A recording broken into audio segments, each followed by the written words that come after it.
오늘 저희들이 살펴볼 본문은 에베소서 6장 10절로 13절 말씀,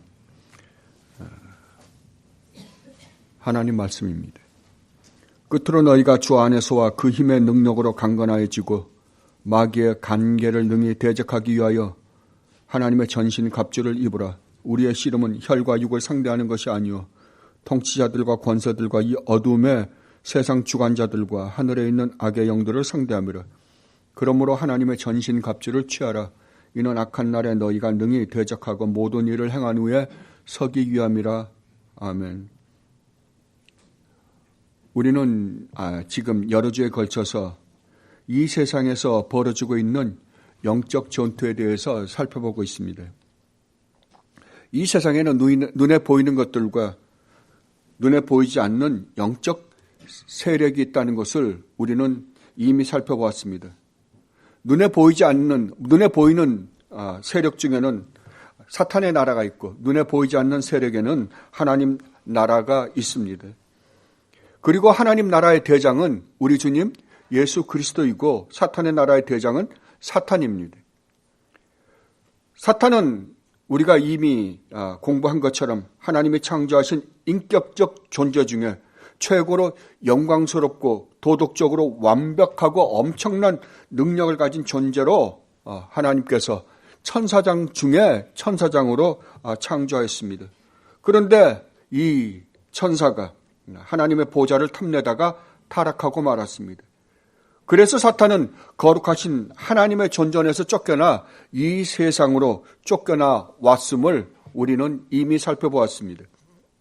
그리고 이 땅에 와서 에덴 동산에 있는 하나님과 아름다운 관계를 가지고 살고 있는 아담과 하와를 미혹시켜서 함께 타락함으로 말미암아 이 세상의 왕이 되어서 지금까지 이 세상을 다스리고 있는 모습을 우리는 이미 성경을 통하여 살펴보았습니다.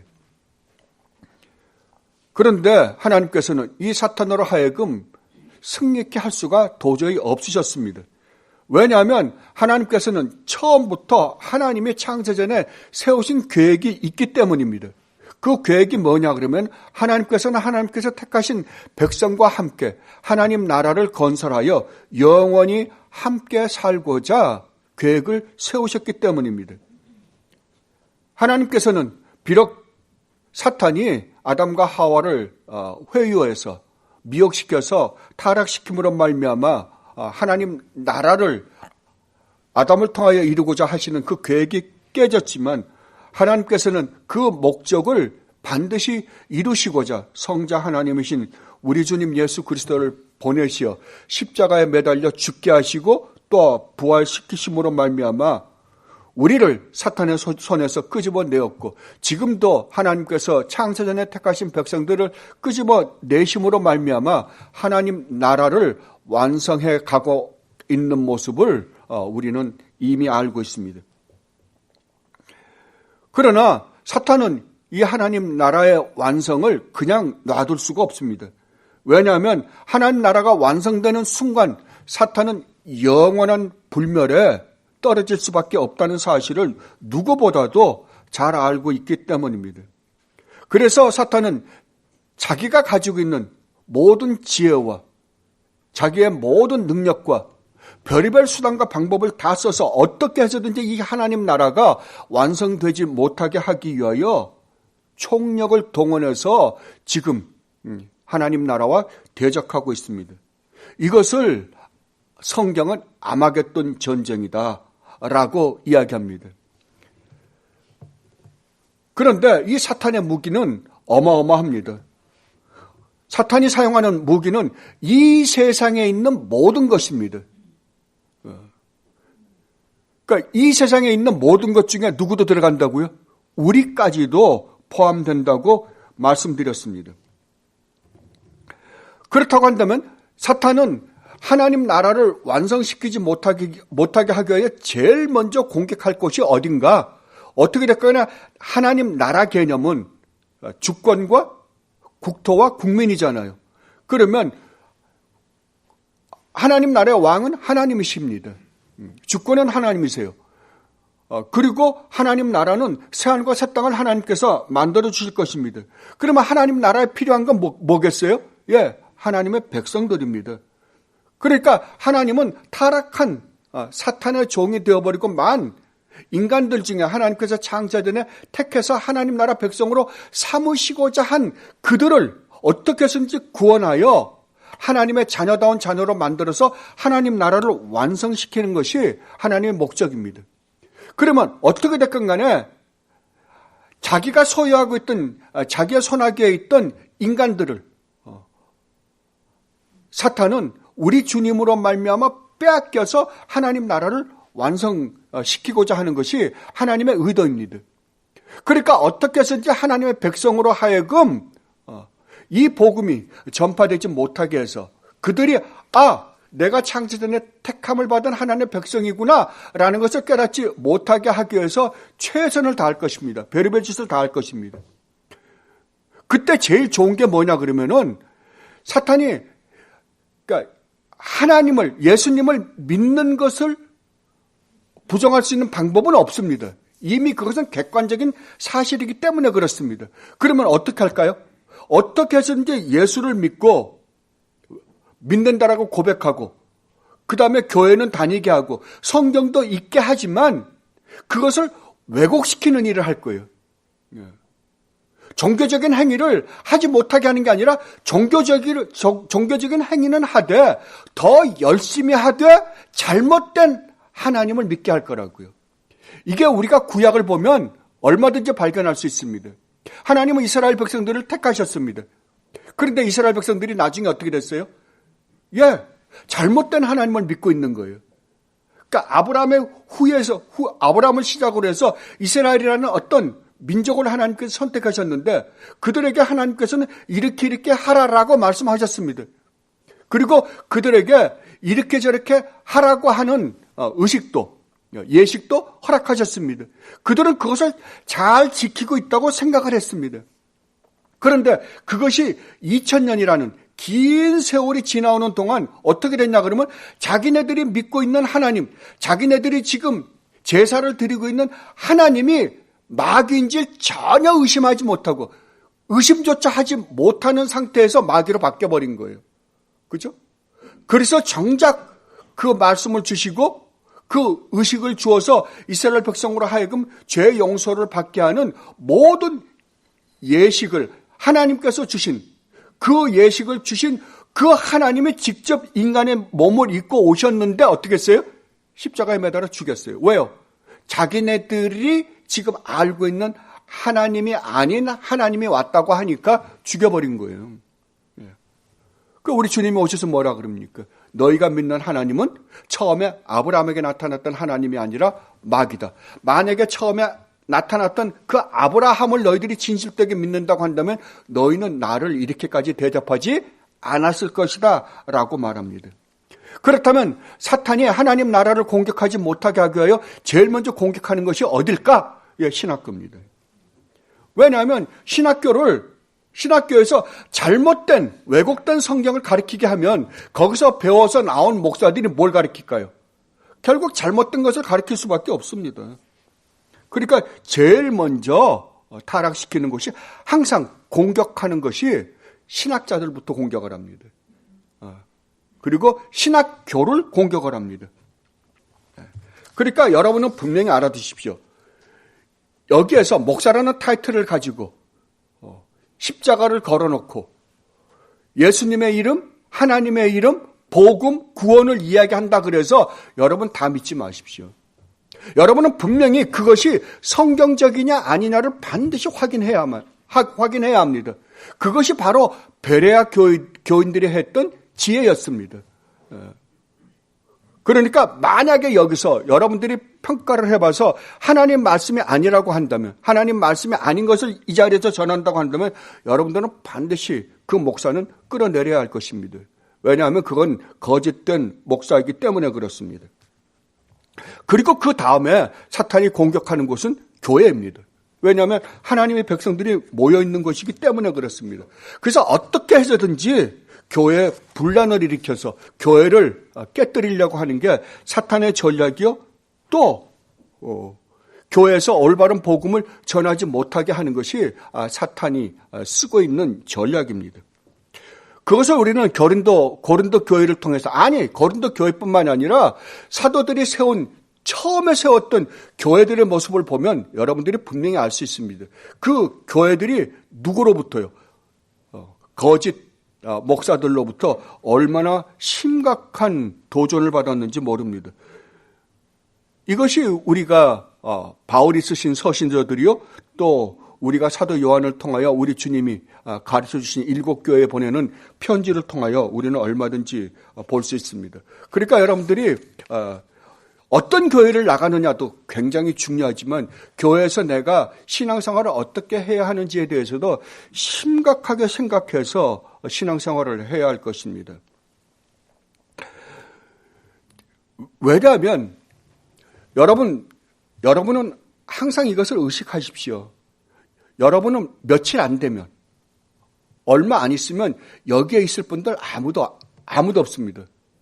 앞으로 한 50년만 지나면, 제가 지금까지 살아보니까 10년, 20년 눈 깜짝하니까 지나가더라고요.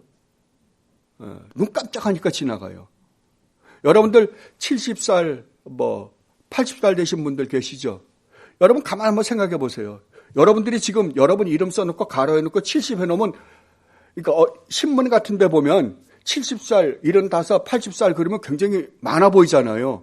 근데 여러분 이름 적어놓고 가로해 놓고 70 몇 이렇게 한번 적어보시라고요. 내가 언제 이 나이가 됐나 싶을 정도일 거예요. 그렇다면 앞으로 남은 시간은 정말 없습니다. 우리가 인간적인 이런 육신적인 건강을 생각을 하더라도 얼마 아니에요. 근데 지금까지 살아왔던 시간이 눈 깜짝할 시간처럼 지나갔다고 한다면 앞으로의 시간은 더 빠를 겁니다. 더 빠를 거예요. 세상 사람들이 그러더라고요. 10세 때에는 자동차가 10마일로 가고 20살에는 20마일로 가고 60살에는 60마일로 간다며요. 80세는요. 80마일로 갈 거 아니에요. 그죠? 더 빠를 겁니다. 더 빠르게 느껴지겠죠. 그러면 여러분은 반드시입니다. 하나님의 심판 앞에 반드시 섭니다. 한 번 죽는 것이 정해진 이치라고 한다면 하나님의 심판 앞에 쓰는 것도 반드시 쓸 것이라고 성경은 말하고 있습니다. 그렇다고 한다면 여러분 하나님 앞에 섰을 때 하나님이 나는 도무지 너를 알지 못한다. 불법을 행한 자야. 내게서 떠나가라. 너는 슬피 울며 이를 갈미 있으리라 라는 이야기를 듣는다고 한번 상상해 보십시오. 이거보다 더 끔찍한 일은 없을 것입니다. 그런데도 불구하고 여전히 이 세상에다가 소망을 두고 살아가는 여러분, 정말 이 세상에는 소망이 없습니다. 우리가 계속해서 살펴볼 것입니다. 그런데 이 사탄은 교회뿐만이 아닙니다. 실제로 공격하는 건 우리잖아요. 우리를 올바른 길로 가지 못하게, 하나님 말씀대로 살지 못하게 하기 위해서 지금 신학교도 교회도 지금 깨뜨리는 거잖아요. 그러니까 우리를 공격하는 것도 당연하겠죠. 그렇다고 한다면 모든 성도는 지금 어디에 나와 있다고요? 심각한 무시무시한 전쟁터에 나와 있는 군인들입니다. 군사들입니다. 그렇다면 여러분 한번 생각해 보세요. 전쟁터에 나와 있는 군인들이 자기 삶이 있습니까? 없습니다. 절대로 있을 수가 없습니다. 그렇다면 전쟁터에 나와 있는 사람은 누구의 명령만 듣습니까? 상관의 명령만 듣습니다. 상관의 명령에 전적으로 순종해야만 합니다. 그렇게 순종 안 하면 어떻게 돼요? 나중에 사형 선고를 받습니다. 안 그래요? 전쟁터에서 안 됩니다. 그리고 군인은 오직 그 전쟁에서 승리만을 생각하고 싸웁니다. 여러분, 우린 지금 계속해서 지금 몇 주가 되는지 저도 모르겠어요.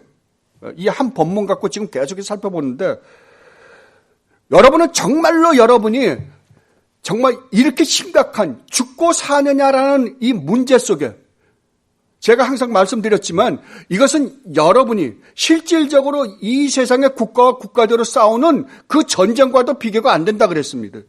그 전쟁은 결국 기껏 해봐야 우리 육신을 죽이는 것밖에는 할 수가 없어요. 그러나 이 영적 전쟁은 우리의 육신뿐만 아니라 뭐까지 죽인다고요? 우리의 영혼까지도 영원히 멸망하게 할 것이다 라고 성경은 반드시 이야기합니다. 그 우리 주님이 뭐라 그러십니까? 너희가 육신을 죽이는 자를 두려워하지 말라고요. 누구를 두려워하라고요?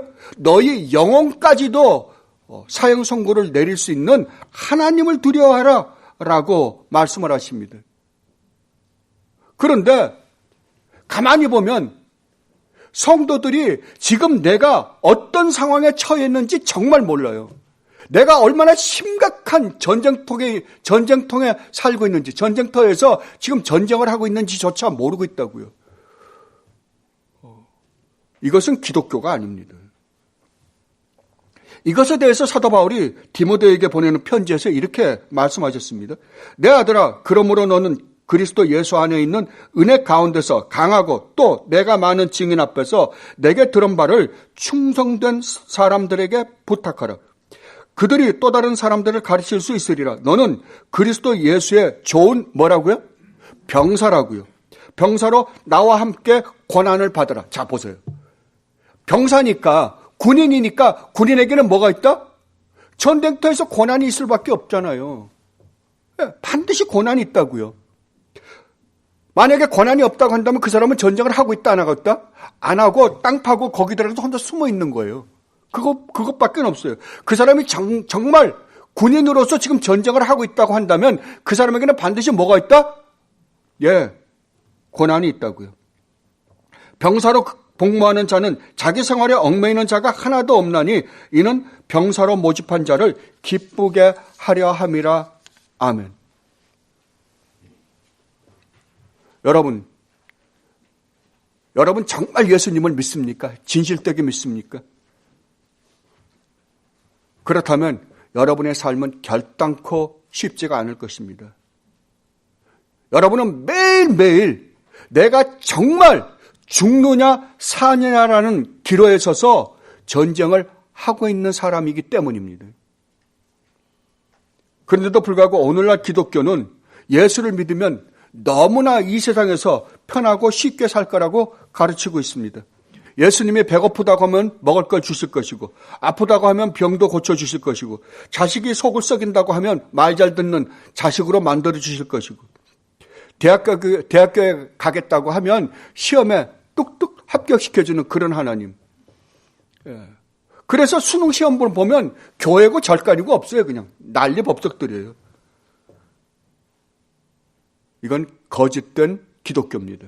가짜입니다. 이건 사기꾼들이 목사가 되어서 사기를 치고 있는 것입니다. 우리는 주님께 우리가 어렵고 힘들 때 기도합니다. 왜냐하면 우리는 우리 주님이 우리의 기도를 들으신다는 것을 의심치 않기 때문에 그렇습니다. 그러나 우리 뜻대로 하지는 않습니다. 누구의 뜻대로 하십니까? 예, 우리를 주님의 자녀다운 자녀로 만드시기 위해서 주님이 하시고 싶으신 그 뜻대로 우리 주님께서는 하십니다. 그것이 진짜 위로가 된다는 것을 우리 주님은 우리에게 가르쳐 주십니다. 그런데 정말 오늘날 교회는 수많은 사람들을 교회라 모아다 놓고 배나 지옥의 자식을 만듭니다. 왜 오늘날 이렇게도 대형 교회를 갈망합니까? 왜냐하면 자기의 배를 위해서요. 자기가 거들먹거리기 위해서요. 그래서 오늘날 수많은 사람들을 어떻게 해서든지 교회를 모으는 방법을 총동원해서 어떻게 해서든지 사람들을 모아다가 수많은 헌금을 내게 합니다. 제가 오늘은 헌금이라 그럽니다. 왜냐하면 이건 연보하고 다른 개념이기 때문에 그렇습니다. 그래서 11조와 주일 헌금은 당연한 뿐만 아니라 어떤 데 가보니까요. 14가지인가 15개 헌금 봉투가 있더라고요. 무슨 감사 헌금이 그렇게도 많은지. 예. 하여간 이름을 붙일 수 있으면 다 붙여서 이렇게 봉투를 만들어 놨더라고요. 그래서 어떡합니까? 예. 성도들로 하여금 어떻게 해서든 이유를 달아서 돈을 같이 합니다. 그래서 어떻게 하려고요? 자기의 배를 채우려고요. 그러다가 수많은 문제가 생겨서 언론에 오르락내리락 하는 모습을 우리는 얼마든지 봅니다. 이들이 주님께서 보내신 사자들입니까? 아닙니다. 이들로 말미암아 얼마나 십자가 복음이, 이 놀라운 십자가 복음이 왜곡되고 세상 사람들을 하여금 욕을 얻어먹게 만듭니까? 그런데도 불구하고 눈 하나 깜짝 안 합니다. 이들은 어떻게 해서든지 기독교를 이용해서 자기의 배를 채우는 것이 목적이기 때문입니다. 이런 자들을 성경은 그리스도의 원수들이라고 분명하게 말씀을 하십니다. 형제들아, 너희는 함께 나를 본받으라. 그리고 너희가 우리를 본받은 것처럼 그와 같이 행하는 자들을 눈여겨보라. 내가 여러 번 너희에게 말하였거니와 이제도 눈물을 흘리며 말하노니 여러 사람들이 그리스도의 십자가의 원수로 행하느니라. 그들의 마침은 멸망이요 그들의 신은 뭐라고요? 배라고요. 자기네들의 스타믹이라고요. 다른 말로 하면 이 세상에서 자기가 영광을 받기 위해서 그 짓을 하고 있다라고 합니다. 그런데 그 사람들의 특징은 뭐냐? 그 영광은 그들의 부끄러움에 있고 땅의 일을 생각하는 자라. 모든 소망을 어디다 걸고 사는 자들이라고요? 땅에다가요. 그러니까 여러분으로 하여금 이 땅에다가 소망을 걸게 하는 자들은 몽땅 다 뭐라 그러는 거예요? 그리스도의 원수라고요. 그렇다면 누가 참 목자예요? 예, 여러분으로 하여금 이 땅에다가 소망을 걸려고 하는 여러분으로 하여금 땅에다 소망을 걸지 않고 하늘에다가 소망을 걸게 하는 사람이 진짜 목사라고 성경은 분명히 이야기하고 있습니다. 이렇게 성경은 분명히 이야기하고 있는데도 불구하고 수많은 사람들이 이러한 교회 다닙니다. 왜 그럴까요? 왜냐하면 이들이 가르치는 가르침과 자기네들이 원하는 것이 맞아떨어지기 때문에 그렇습니다. 이들이 정말 우리의 믿음의 선배들이 믿었던 이 복음으로 말미암아 목숨을 바치겠어요? 절대 안 바치죠. 그럴 리가 없잖아요. 왜? 내가 원하는 것은 내가 이 땅에서 거들먹거리며 잘 먹고 잘 사는 게 목적이니까요. 그런데 나중에 그들이 약속한 약속을 잘 지켰는데도 불구하고 자기에게 어려움이 겹치면 어떡합니까? 야, 내가 기독교라는 종교에 사기를 당했다고 그럽니다. 그리고 야단 법석을 치죠. 결국은 기독교를 사기치고 그 사기를 당하는 사람도 그들이 사기치는 보통 사기를 당하는 사람들 보면 그런 것 같아요. 왜 그 사기를 당했나 그러면은 그 사람이 말하는 게 그럴듯하게 나에게 도움이 될 것 같거든요. 그렇죠? 처음부터 그 사람이 말하는 것에 욕심이 없으면 사기 당할 일이 없죠. 그렇잖아요. 그 욕심이 있으니까 그런 거예요. 그러니까 교회도 똑같습니다. 사기를 치고 사기를 당하는 게 뭐냐 그러면은 결국 사기치는 사람의 그 말이 내 인생에 유익이 될 거라고 생각하니까 사기 당하는 거예요, 결국은요. 정말 얼마나 무시무시한 세상인지 모릅니다. 사탄은 끊임없이 이렇게 수많은 모양으로 우리를 공격해 올 것입니다. 사탄은 어떻게 해서든지 우리의 전 인격을 완전히 망가뜨리기 위해서 하나님과 멀어지게 하기 위해서 별의별 공격을 다합니다. 사탄은 우리의 지성을 그리고 우리의 감성을 우리의 의지를 공격합니다. 그래서 우리가 가지고 있는 하나님에 대한 개념을 흐리게 만드는 것이 사탄의 목적 중에 하나입니다. 제일 사탄이 공격을 심하게 하는 것은 제가 보기에 따로따로 살펴보면 다 비슷비슷하겠지만 우리의 지성인 것 같아요. 오늘날은 사탄이 철학이라는 이름을 가지고 우리를 공격하고 있는 모습을 봅니다. 그래서 철학하고 성경에 말하고 있는 것, 이 두 가지를 갖다가 혼합을 시켜가지고 혼돈을 시켜버립니다. 여러분이 이미 아십니다.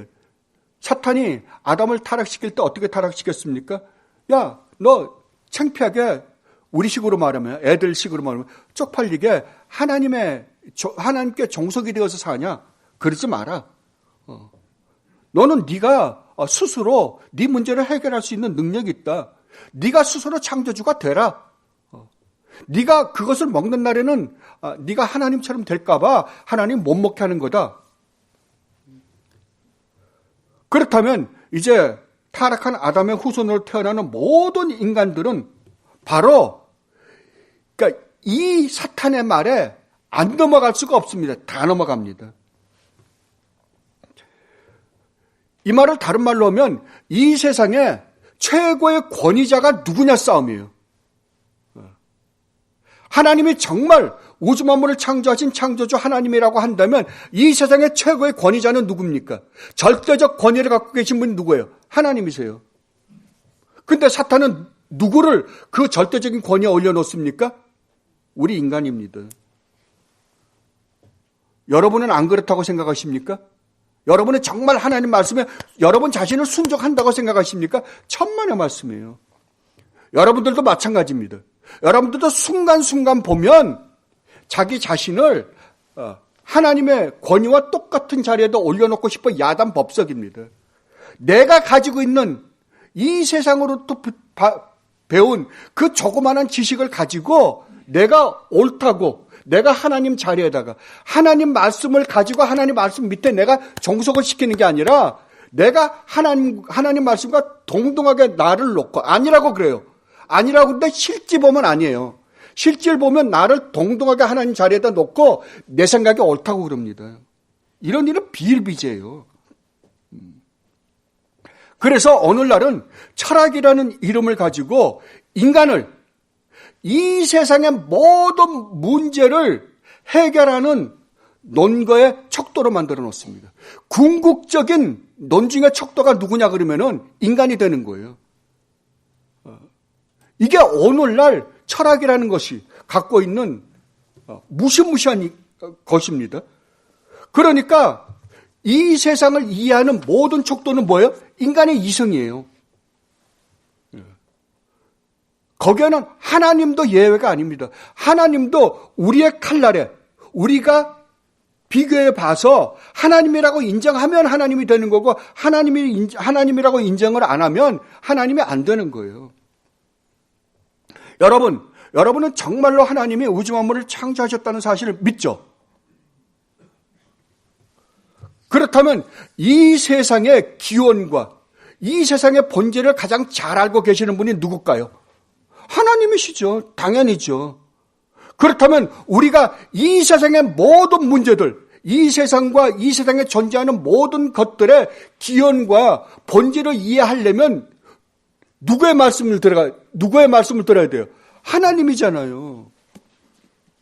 그러니까 이 하나님의 말씀을 여러분들이 여러분의 최고의 권위로 놓지 않고 이 세상의 것을 이해할 수 있는 방법은 제로입니다. 없습니다. 그런데 오늘날뿐만이 아니죠. 타락한 인간이 계속해서 오다가 오늘날 더 심해진 것뿐입니다. 오늘날은 이 세상의 모든 기원과 본질을 우리 인간의 이성을 가지고 이해해낼 수 있다라고 끊임없이 우기고 그것을 알기 위해서 노력하는 자들을 우리는 철학자라 그럽니다. 이러한 토대 위에서 이것을 주장하는 사람들을 자연주의자들이다라고 말을 합니다. 여러분, 그렇다면 이들이 이 세상과 이 세상에 존재하는 모든 것들, 생명체들에 대한 원인과 그것에 대한 본질을 이해할 수 있을까요? 알아낼 수 있을까요? 절대 없습니다. 그럼에도 불구하고 이 일을 하고 있다는 것은 인간이 얼마나 교만한 존재인지 이미 이들은 하나님의 자리에까지 올라가 있습니다. 이것은 처음에 우리 인간이 하나님께서 아담과 하와를 처음에 창조했을 때에도 불가능이었습니다.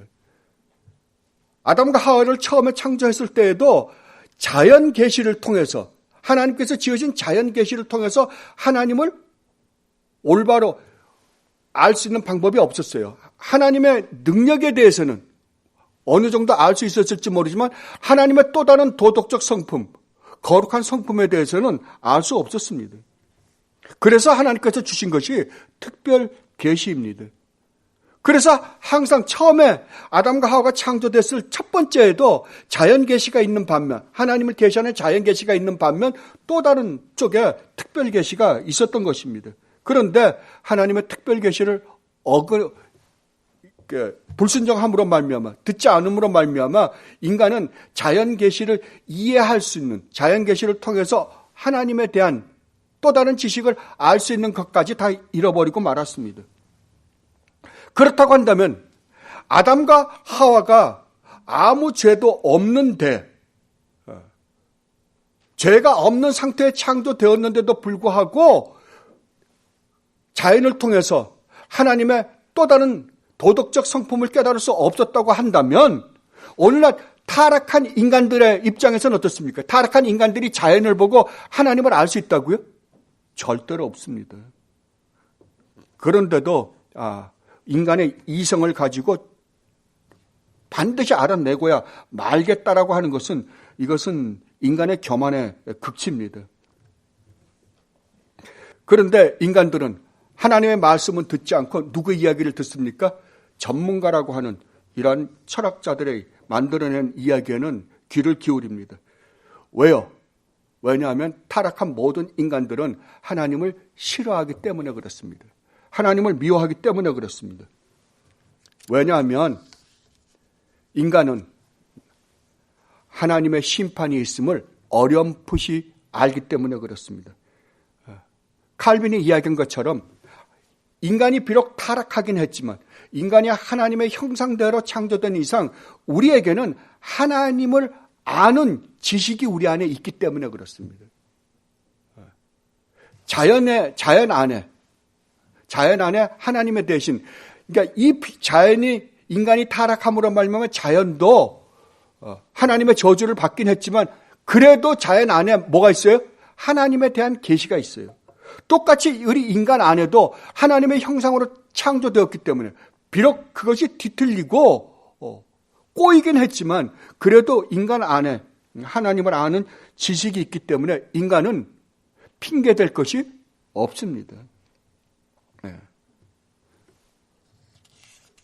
그래서 인간은 모두가 다 자기가 잘못한 것에 대해서 심판이 있을 것이라고 압니다.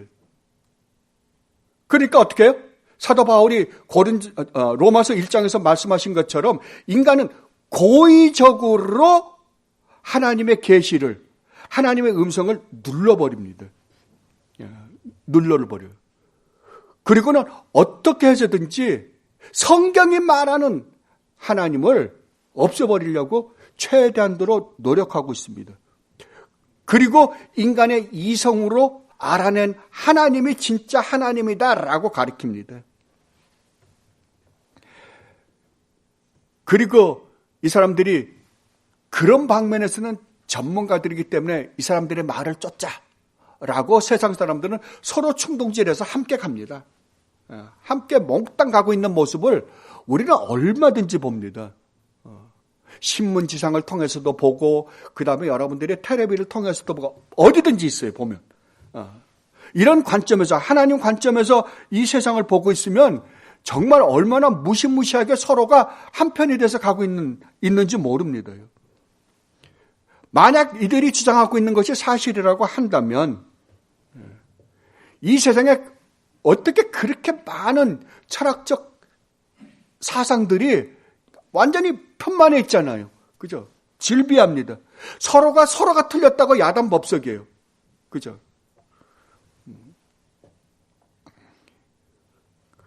왜 이렇게 많은 게 있을까요?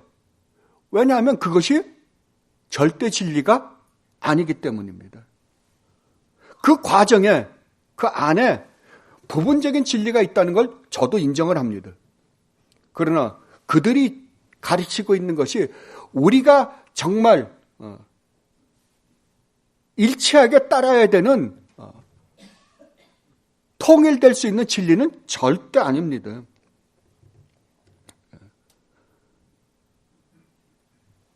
그렇다고 한다면 그 수많은 전문가라고 하는 사람들이 우리에게 수많은 것들을 내뱉고 있는데 거기에 절대 진리가 없다라고 한다면 우리는 과연 누구의 말을 듣고 쫓아야 된단 말입니까? 여러분 한번 생각해 보세요. 거기 없다면. 그렇다고 한다면 이 세상은 지금 아주 캄캄한 세상이에요. 우리가 올바로 가야 할 길을 제시해 주는 인간은 이 세상에 아무도 없습니다. 그런데 이들은 뭐라 그러냐 그러면 그것은 지금 절대 우리가 하나로 모아질 수 있는 그 진리의 체계 쪽으로 가고 있는 길에서 벌어지는 일이라 그럽니다. 그래요? 정말 그럴까요? 그게 모아질까요? 절대 모아지지 않습니다. 그러니까 그 하나님을 알기 위해서 어떨 때는 이성을 가지고 생각해 봐야 된다라고 했다가 어떨 때는 우리의 감성을 가지고 생각해야 된다고 했다가 어떨 때는 우리의 의지를 가지고 해야 된다고 그랬다가 뭐 다 다르잖아요. 여러분 분명히 알아두십시오. 이러한 사고 체계에서 나온 것들이 법이요, 교육이요, 정치체제요, 과학이요, 문화요, 종교요, 도덕이요, 이 세상에 가리키는 윤리입니다. 그렇다고 한다면 이것들을 우리가 정말 믿고 따를 수 있어요? 없습니다. 그러니까 이 세상의 법이라는 것 언제든지 변하고요. 상황에 따라서 다 변하는 겁니다. 오늘날은 도덕과 윤리까지도 상황에 따라서 완전히 다 변하는 세상이에요. 그죠? 왜요? 일치되고 통일된 지침서가 없기 때문입니다. 그래서 우리가 살고 있는 이 세상은 완전히 혼돈과 공허 속에 있습니다. 하나님이 처음에 이 우주 만물을 창조하기 전에 이 세상이 어떻게 했다고요? 혼돈과 공허 속에 있다고요. 그런데 이것이 오늘날 이 세상에 완전히 처음에 이 우주가 창조되기 전과 같은 혼돈과 공허 속으로 들어가 버렸음을 여러분들은 반드시 인식해야 합니다. 그런데 기독교는 뭡니까? 아니 되려는 거 아니에요. 우리가 일치되고 통일된 우리가 반드시 따라갈 수 있는 절대 진리가 있다라는 거 아니에요. 기독교는요. 이 세상은 모두가 다 절대 진리가 없다라고 서로가 짜고서 절대 진리가 없다라고 우리가 하자 그러고 따라가고 있는데 기독교는 뭡니까? 절대 진리가 있다 그럽니다. 그러니까 이 사람들 입장에서 볼 때는 어떻게 해요? 절대 진리가 있다고 하는 자들은 우리가 왕따를 시키자는 거죠. 왜? 절대 진리가 있는 순간 자기네들은 전문가가 아니잖아요. 그러니까 절대 진리가 없다라고 합니다. 근데 이러한 생각들이 어디에 들어왔다고요? 신학교에 들어왔고 교회에 들어왔고 또 여러분들도 세상에서 이러한 교육을 받았기 때문에 여러분도 모르는 사이에 거기에 거기에 어느 정도 믹스가 되어버렸습니다. 제가 이 영적 전투를 공부하면서 야 정말 우리가 지금 무시무시한 세상에 살고 있구나. 만약에 여러분들이 이러한 생각들을 자꾸만 해볼수록 정말 내 인생은 주님이 한순간이라도 나에게서 은혜를 빼앗아가 버리면 나는 살 수 없는 세상이구나 라는 것을 심각하게 여러분들이 깨달을 수 있을 겁니다. 사탄이라는 놈은 정말 무섭습니다. 처음에는 어떤 대단한 철학자가 하나 나오면 그 사람들을 숭배합니다. 근데 이제는 그것 갖고도 안 통한 줄 사탄이 알아요. 그러니까 어차피 그 어느 누구라 하더라도 그 전문가 한 사람이 정말 우리가 일치되고 통일된 어떤 중거점을 발견해내지 못한다고 한다면 서로가 옳다 그러고 같이 가자 이거죠. 같이 가자. 그리고 우리가 이게 절대적인 진리다라고 하는 자는 왕따시키자. 그래서 유일하게 기독교만 전 세계에서 왕따를 당하고 있습니다. 참된 기독교는 왕따를 당하고 있어요. 그러니까 이제 가만히 교회가 들여다보니까 어떻게 해요? 세상으로부터 완전히 왕따를 당하게 생겼습니다. 그러니까 어떻게 해요? 슬그머니 이제 세상과 타협을 하기 시작했어요.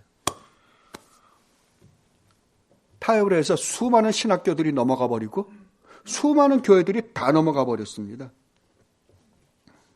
오늘날은 이단인지 사입인지 정통교회인지 분간이 안 돼요, 이제는요. 왜? 똑같은 걸 가르치니까 거의 다.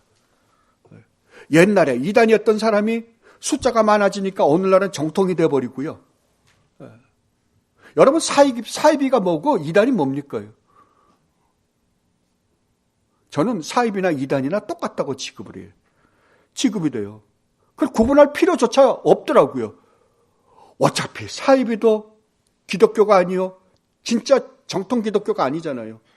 이단도 어차피 아닌 걸 그걸 뭐 구분할 것까지 뭐 있어요. 뭐 어떤 분이 그러더라고요. 사이비는 성경도 믿고 자기네가 만들어놓은 또 어떤 정경을 만들어서 같이 믿는 자들이다. 그러나 이단은 기독교에서 빗나간 것이다 라고 그래요. 제가 보기에 그놈이 그놈이에요. 똑같아요. 근데 참 우리 한국교회는 더욱더 무서운 것 같습니다. 한국교회는 오늘날 민주주의가 그거잖아요. 많은 사람이 목소리를 내면 그 목소리가 옳다라고 인정하는 게 민주주의입니다.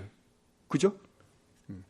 하나님 나라는 아닙니다. 제가 항상 말씀드리지만 하나님 나라는 민주주의하고는 완전히 다릅니다. 하나님 나라는 누가 왕이냐예요. 하나님이 왕인 나라가 하나님 나라입니다. 하나님의 왕이시라면 우리는 전적으로 하나님께 복종하는 자, 하나님께 무조건적 복종하는 자들이 모인 나라가 하나님 나라입니다. 근데 이 세상은 그렇지 않습니다. 이 세상은 많은 사람이 옳다 그러면 그게 옳은 것이 돼버리는 세상이 되어버리고 말았어요. 그러니까 교회도 어떡합니까? 교회도 어떻게든지 사람만 많이 모이면 그 사람을 모이게 하는데 무슨 짓을 했든지는 상관없어요. 그 사람이 어떻게 해서 그렇게 수많은 사람들이 모이는 교회가 되게 했는지 그 방법과 수단은 상관없습니다. 많이만 모이면 그 사람이 승리한 거예요. 이긴 거예요. 그 끝이에요, 그게. 그러니까 무슨 방법과 수단을 동원해서라도 어떻게 해서든 교회를 크게 늘리려고 한 것을 보면 여러분 보잖아요. 교회를 부흥하는 방법들. 수많은 것들이 나오죠, 뭐. 이 방법 쓰다가 안 되면 저 방법 쓰다가 안 되면, 그러니까 효력이 떨어지면 그 다음 딴 방법 만들어요. 수없는 방법을 만들어냅니다. 그게 기독교입니까? 그러니까 어떻게 해서든지, 숫자만 많아지면 그 숫자 많은 게 정통이 되어버리는 세상이 되어버렸어요. 근데 우리 한국은 참 놀랍게도 이단 소리를 듣는 순간 그 교회는 부흥을 해요. 자, 신기하죠? 이단 소리를 안 들었을 때에는 그렇게 사람이 많이 안 모이다가도 이단으로 정죄를 받으면 그 다음에는 그냥 확 떠버려요. 아, 신기해요. 놀랄 정도예요. 여러분들이 아시다시피 만민교회, 그 다음에 부산제일교회, 신천지, 성락교회는 어딘지 아시죠?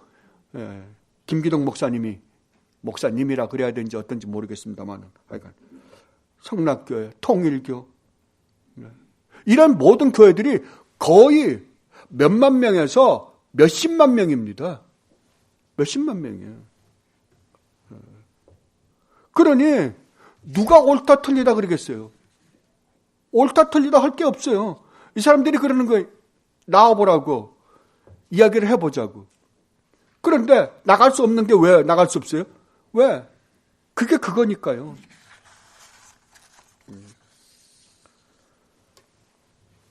그러니까 이제는 교회에 교리가 없어져 버렸습니다. 이제는 교단만 없어진 게 아니라 이 종교도 구분이 없어졌습니다. 그러다 나니까 아니 절대 진리가 없다고 받아들이기 시작하면 우리에게도 부분 진리만 있다고 한다면 뭐 종교 화합을 못 이룰 거 하나도 없죠. 뭐 불교, 유교, 힌두교, 이슬람교, 기독교 뭐 차이가 뭐 있어요? 아무것도 없죠. 결국 종교라는 것이 기껏해야 우리가 이 세상에서 조금 더 그럴듯한 삶을 살기 위한 도구에 불과하다면 무슨 놈의 종교가 구별이 있을 게 있겠어요. 우리가 도덕적인 존재가 되죠. 저는 가만 생각해 봐요. 그럼 내가 도덕적인 존재가 될 이유가 뭐 있냐고요. 사도 바울이 말씀하신 것처럼 내일 죽을 테니까 먹고 마시자. 그게 옳은 거 아니에요.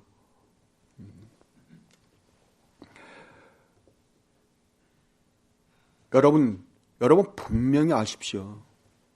여러분이 가지고 있는 모든 생각 구조는 바로 하나님 말씀 안으로 들어와야만 됩니다. 제가 여러분에게 항상 말씀드리죠. 여러분들이 모든 해답은 성경에서 얻으라고요. 여러분이 갖고 있는 생각을 갖고 여러분이 옳다 그르다 하지 말라니까요. 성경이 옳으면 옳은 거고 성경이 틀리면 틀린 거예요. 근데 우리가 가지고 있는, 우리는 모두가 다 믹스가 돼 있어요. 여러분이 싫든 좋든 간에 이 세상에서 받은 여러분들이 실제로 학교로부터 통해서 배운 교육과 이 세상에 여러분들이 살면서 배운 그러한 경험적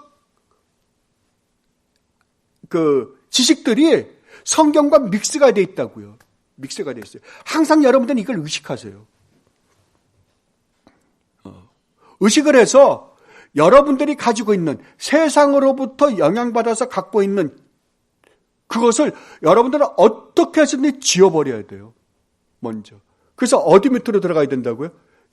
하나님 말씀 밑으로 종속이 돼야 됩니다. 왜냐하면 하나님만이 모든 문제의 해결을 갖고 계시기 때문에 그렇습니다.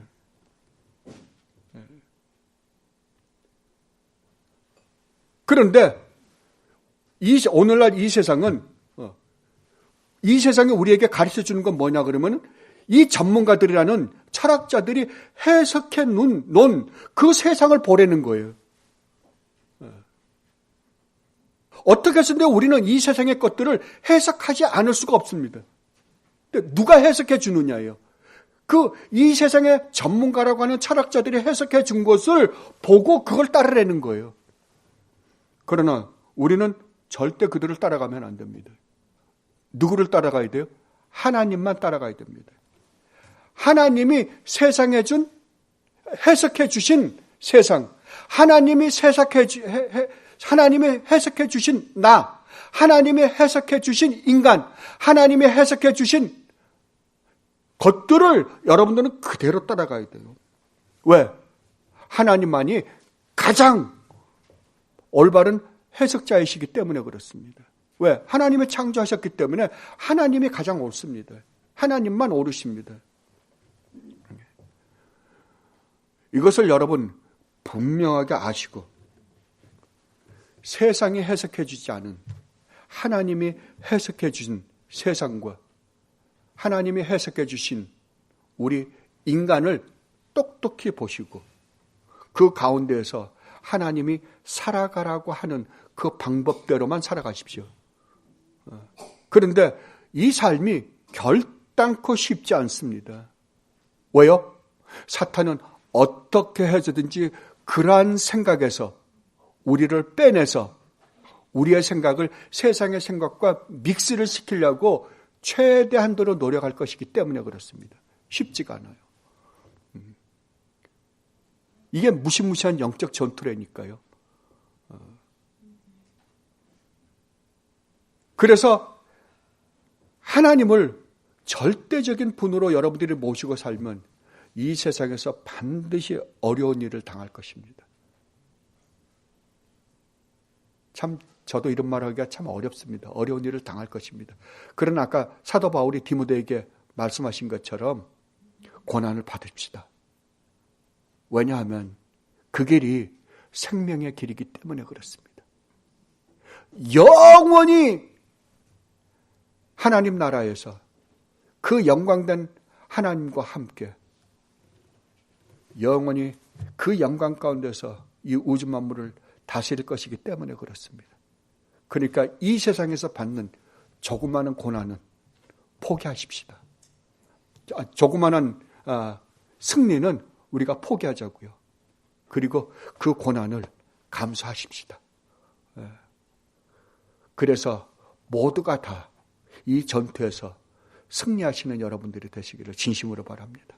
기도하겠습니다. 주님, 그렇습니다.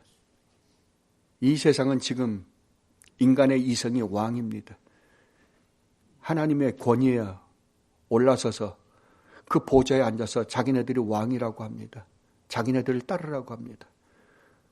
그러나 우리는 그들을 따라갈 수 없습니다. 왜냐하면 멸망이기 때문에 그렇습니다. 우리는 아버지를 따라갈 수밖에 없습니다. 아버지를 따라가는 그 길에서 저희들이 이 세상에서 이런저런 어려움을 겪을 것입니다. 그러나 주님, 이 길을 가게 하여 주시옵소서. 비록 그 길이 험난하고 어렵고 힘든 길이라 할지라도 이 길을 가게 하여 주시옵소서. 왜냐하면 이 길이야말로 영원한 생명의 길이기 때문에 그렇습니다. 이 싸움에서 승리할 수 있는 저희들이 되게 하여 주시옵소서. 감사하며 우리 주님 예수 그리스도 이름으로 기도드립나이다. 아멘.